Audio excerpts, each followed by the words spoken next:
I'm glad that race is finished. Shows we're all human, I suppose.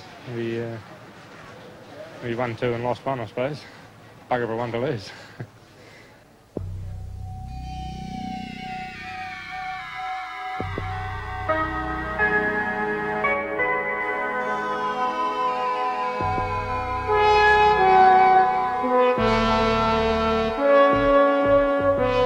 They seem to us invincible.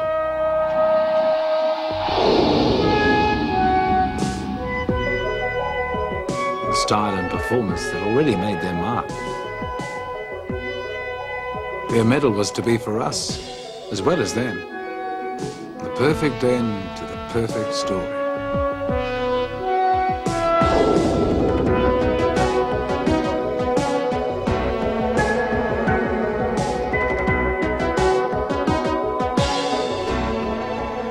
It was a story that was to begin in athletic rags and end with athletic riches. On the world rowing scene, New Zealand was little more than a backwater. None of Oxbridge's courtly traditions here. Our rowing strength was built firmly around the grassroots dedication of the clubs. That dedication had taken New Zealand rowing from obscurity and placed it firmly centre stage. They'd taken on the world's best and won. So the story would celebrate a victory for one of the last outposts of amateurism.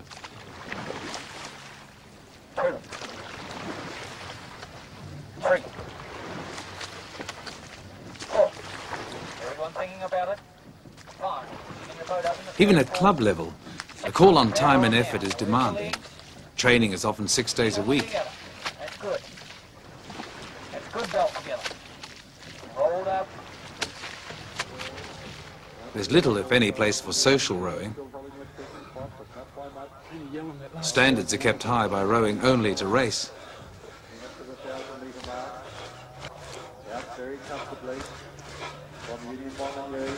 There's no need for anyone to look out of the boat. It's total concentration and dedication from here on in. Our total training has been based around this one race. Okay? This is the one that we want. Just think about it on the way up to the start. Suck that air in. Get that running through your blood, that air, that extra air which we're going to need. Push off. Good luck.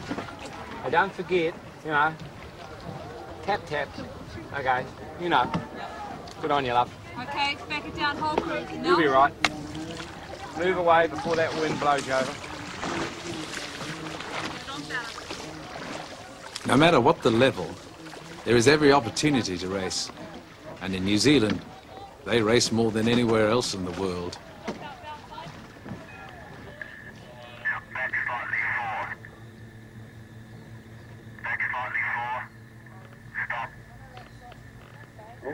Ready to go. Thinking about it. Are you ready?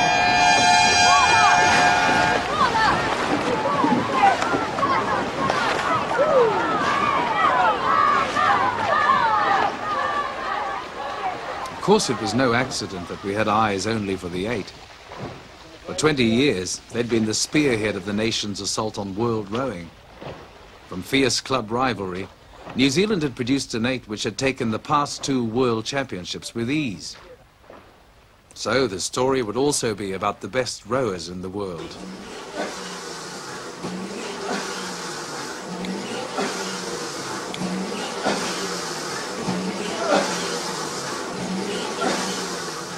The life of would-be champions is the life of those all too familiar with the nature of pain. 5.5 minutes. No.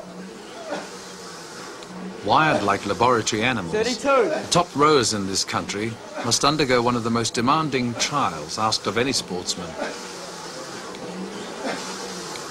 For 6 minutes, the duration of a 2,000-meter race, they pit themselves against a machine which measures their capacity for work. 5:55, 4, 3, 2, 1, stop.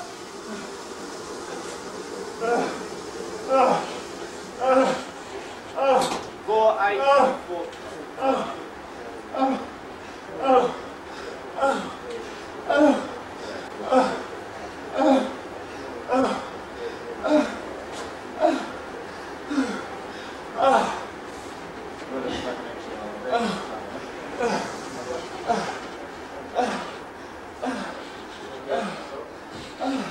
They really, literally go from a state of rest, apart from maybe a bit of apprehension, to a state of total exhaustion and near unconsciousness.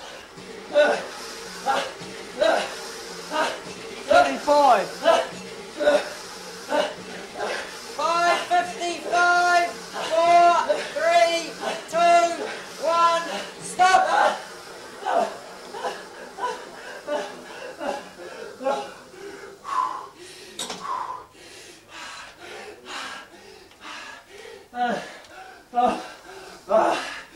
The first 3 or 4 minutes, I think it's probably true to say that the body can cope in a state of equilibrium, but it's probably the last 25% that the crunch comes.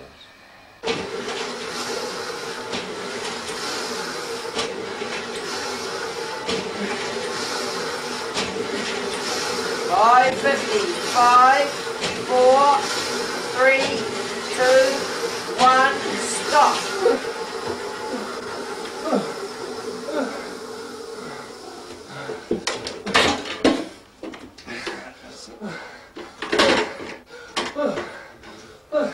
Experienced oarsmen will say in the last part of the race that they go through a barrier of pain and they have tunnel vision, they're not seeing so well. It's probably just as well, otherwise they may not be able to finish. Sitting up. Are you ready? Row. Of the country's 2,500 rowers, only 29 are called to trials.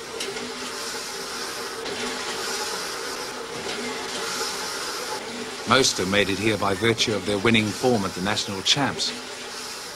But some, like Barry Mabbott, are here to prove that a loss in form at the nationals was a passing aberration. 37. Last year, as a member of the New Zealand 8, he'd won gold at the World Champs.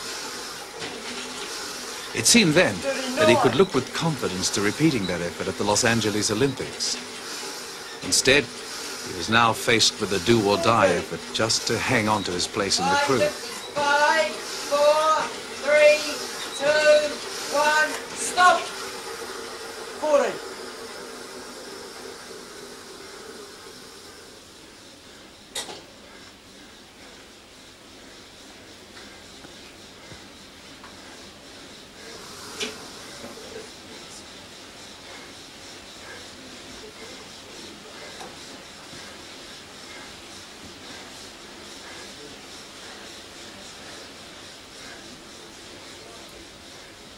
Fred Strawn, the selector for over 20 years, knew the signs only too well.